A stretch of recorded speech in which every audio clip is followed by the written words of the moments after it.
Hello, it's Nikki, and today I wanted not to announce, but just tell you basically that I've started a Substack. And of course, I would love you to check it out if that is something that might float your boat. But more importantly, I thought it would be more useful to share a behind the scenes, why I've done this, why now, and my thinking behind it. Because sometimes we can feel like there's all these things that we should do, or everybody else is doing it, so maybe I should.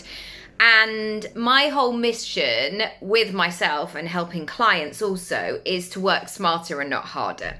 So there are many things that really work for other people's businesses, but they will never work, or limiting belief, but they don't feel like they would work because they don't necessarily suit my personality or my lifestyle or my circumstances. So for example, there are some creators out there, some personal brands who do an Instagram live every single morning at 7 o'clock. And that works brilliantly for them because they might like that routine in their business, knowing that they've shown up. And also their clients, their audience might love it as well because there's that familiarity, you know, like a soap opera, like, oh, they're here again. That predictability. 7 a.m. in my household only needs to be experienced by those who live here. That's all I'm going to say. 7 a.m. is usually mixed. You never know what you're going to get at 7 a.m. So for me to commit to my business at 7 a.m. in a live capacity just does not work. And so I guess that's the first takeaway that I want to share with you is as you move forward, as you grow your business, we have to be mindful about what's actually going to work. Because if it works and if it makes sense and if you can find a flow with it, that's when things are going to grow. If already you're like, I might be able to show up twice at 7 a.m., but I don't know if that's going to work in the slightest. There is this also difference between making some moves that feel slightly out of your comfort zone and also then fighting against yourself. So I might say that category of me showing up at 7 a.m. every morning, it's just not going to work because of all the reasons that I just gave you. But if I was to say I need to be more visible and I was saying, well, I'm not going to do that because like, how can I be visible? I need to work out why that's not happening, for example. So you have to listen and make a judgment of whether it's you want to stay in your comfort zone or whether it's just not going to work. So I trust you to do all of that work. But back to the Substack and why I started. So I am an avid reader of Substack. I miss that old kind of blog scenario. That's really what was happening in the space when I started in 2011, 2012. And I've really been enjoying a mix, and I love that it comes to my email, that I can read it. I often will save them in a folder and then I'll do a kind of a bulk read whenever I want. And so for me, when I was thinking about this part of the year and my marketing and creating process, the two for me go hand in hand. Let me just do this blind. Hang on. Whoa, whoa. Whoa, how's that lighting going to be? It's better. At least you can see my face now. If you want to. So I am always thinking in terms of my marketing material of how can I be in a place where I'm marketing and creating. So there are some people who are just like, we show up and do this every single day. But because it's my business, because it's my stuff, and I'm not doing this on behalf of somebody else's, I always have to have that sense of creation and coming up with ideas and doing things in a way that works really well for me. And so instead of just doing, 10 blog posts where I'm like, buy now, buy now, buy now, that doesn't necessarily feel good. I like that process of sharing information, of doing live teaching, of doing mini workshops, and taking people behind the scenes and sharing my tools essentially with whoever might want them. So for me, I wanted to get back, especially at this sort of time of year in September, of creating that rhythm for myself where I was regularly marketing and creating. And I think that they are two very distinctive muscles that are important to the growth of your business. So sometimes what can happen, especially, if you're in a similar situation to me, over the summer, I was mainly the one at home, entertaining the kids, juggling and doing that sort of thing. But I really did kind of put some brakes on the creation aspect of my business.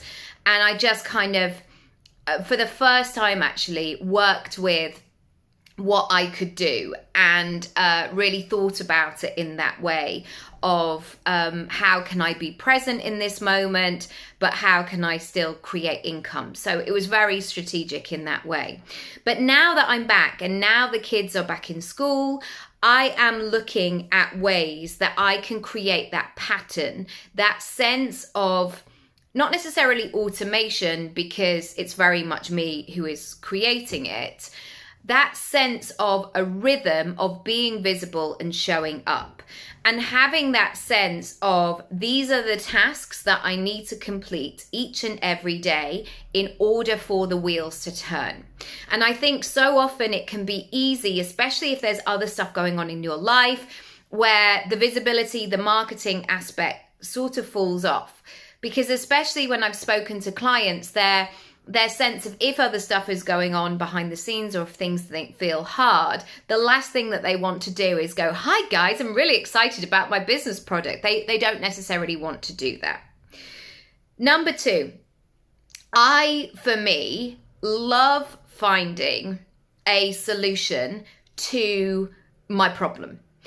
And I am impatient. I'm really impatient. Not with other people necessarily, but with myself. I hate that feeling within myself. And I've learned to catch it much quicker.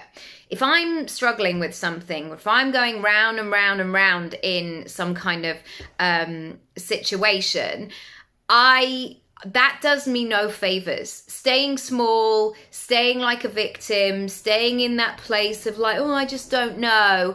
It's so demotivating for me. It's almost like that moment of I like to get up and have a shower and do all of those things, because if I stay in that, I don't know if I'll get dressed today, it just doesn't work for me. Or it certainly doesn't work for my family, because my kids are like, well, where are we going? What are you doing? Shall we make a plan? So in the way that I've structured this Substack, I've got it to a stage where you can get what you need based on the problem that you want to solve, or the part or the category that you want inspiration for. So when you go onto my Substack, you will find on a Monday, I talk about goal setting. On a Tuesday, I talk about money. On a Wednesday, I talk about visibility and speaking and content and your digital disco. Thursday is all about your future self and habits and becoming that version of yourself that you want to be. And on a Friday, I talk about my recent favorites. And these can be business and life and all sorts of things that have really resonated with me and that I've loved. Just a side note on that, I'm not paid to share any of those things. They're all my own personal recommendations. So, for example, if a client sees something, say about me talking about pricing and packaging your services, they can then easily go ahead and get more of what they need. And I love that. And for me, that helps me structure my week and structure some sort of schedule in terms of content. So if I have an idea, it's not like, oh, great, I'll put that out there. It's like, oh, that idea will be brilliant. And that can go in, say, next Wednesdays when I know I want to talk about speaking. So getting my content into categories is really great for me as a creator, but I hope it's great for you as a consumer. So over to you with that one.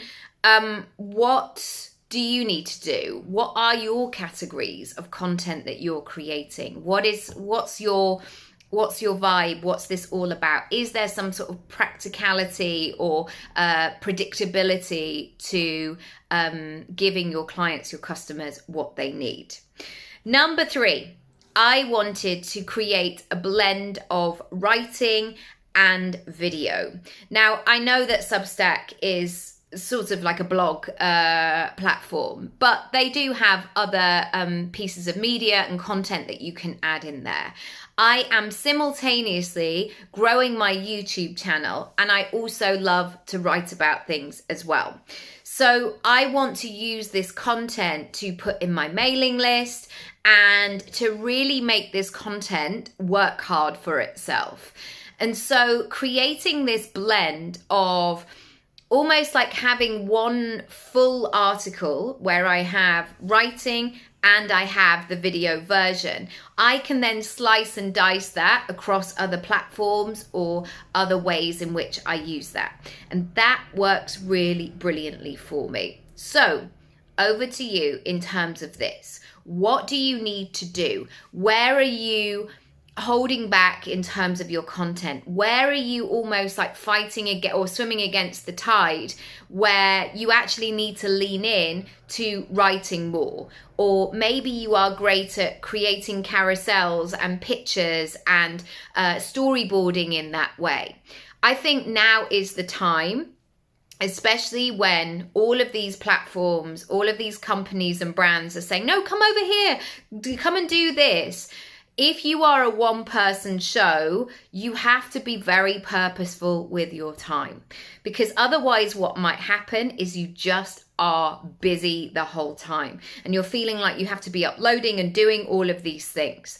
The key to content right now is building some kind of structure for yourself so it becomes inevitable. It becomes part of the process. Not when you feel like it, not when you've got time, not when things quieten down in your business, but to have this running whenever you need it. Almost like any other sort of system in your house. Some days, you know, I do washing most days because we have so much in our house. But having that set, I guess when I go back to the washing basket, I'm not looking at it and going, well, do I feel like it today? Like, is this me? Am I in a good spot to be able to do this? It's very much like, no, it just needs to happen. It goes in the washing machine, it comes out, it goes on the line outside. Occasionally I air it on this rack thing, or it goes in the tumble dryer. It's ironed, it's folded, it's put away. That's the kind of rhythm. It's not an emotional process. And I want you to get to that stage with your content as well, that it becomes automatic, not that it becomes cold or clinical or any of those things. Because actually what sometimes needs to happen is you just need to get something out there. And I know that for many of us who are creative, we don't want to feel like, oh gosh, but I'm not really feeling it today. So, you know, can I share this? Am I being fake? Am I not showing up as my full self? I tell you what, begin to crack on and connect and reconnect with your old content. I've been creating content on the internet since 2011. There is plenty for me to choose from. So if I don't feel like showing up, having a blow dry, a full face of makeup, setting up my camera and all the rest of it, no problem. I've got something from my own archives that I can quickly access and put together. So that's my final Brucey bonus, I guess, for you. Do you have some kind of archive? Do you have a system? Do you have a Google Drive, for example, where you can put things in there and you can pull them out? Because this sense of, I guess it's like fashion, you know, you don't need to be creating a huge wacky look every single day. Sometimes it's like you can wear that t-shirt and wear that jeans with that jacket because you know that it works for you. So I hope that's been useful today. If you're not subscribed to the Substack, please do so. If you're not subscribed to YouTube, that's where I'm going to be sharing all of my current videos. And I hope you'll join me and I hope you get lots from it. Lots of love. Tell your friends. Bye.